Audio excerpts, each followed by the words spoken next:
Salmo 91. Ang Diyos atong tigpanalipod. Ang madangop sa labing halangdon, ang magpabiling ubos sa pagbantay sa labing gamanan. Pagkaingon sa Ginoo, ikaw ang akong manlalaban o tigpanalipod. Ikaw ang akong Diyos o kanimo nagsalig ako.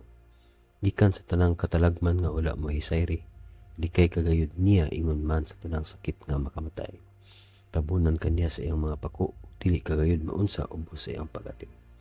Ang iyang pagkamaunungon manalipod ang bantay kanina. Dili ka niya mahadlok sa mga katalagman sa kagabiyon o sa mga udyong malaghadyong panahon sa adlaw o sa mga sakit nga mahampak tiya sa kanina o sa kadautan nga malaglag panahon sa adlaw.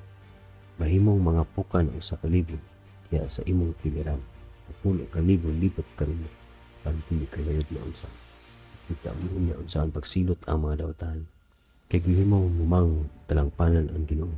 Mga bing halangton nga imong tigpanalipod. Walay katalagman nga madangat kanimo. Ug walay kadaot nga maabot sa imong pulian. Bantayan ka ng Diyos sa iyang mga anghel. Para pagpanalipod kanimo sa asa ka pa nimo. Sa puwangon kanila sa ilang mga kamot. Kung dili maunsa sa mga bato ang imong mga tiil. Tumban mo ang mga diyon ang mga biktim. Mga mapintas nga diyon ang mga biktim na malala. Ang Diyos nag-ingon, luwason ko katong mahigugma ka nako. Panalipdan ko katong miligla sa akong nga. Sa tiyang sampiton ako nila, tabagon ko sila.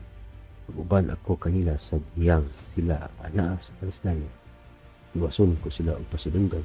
Pantiyan ko sila o taas ng kinabuhi. Luwason ko kagid sila.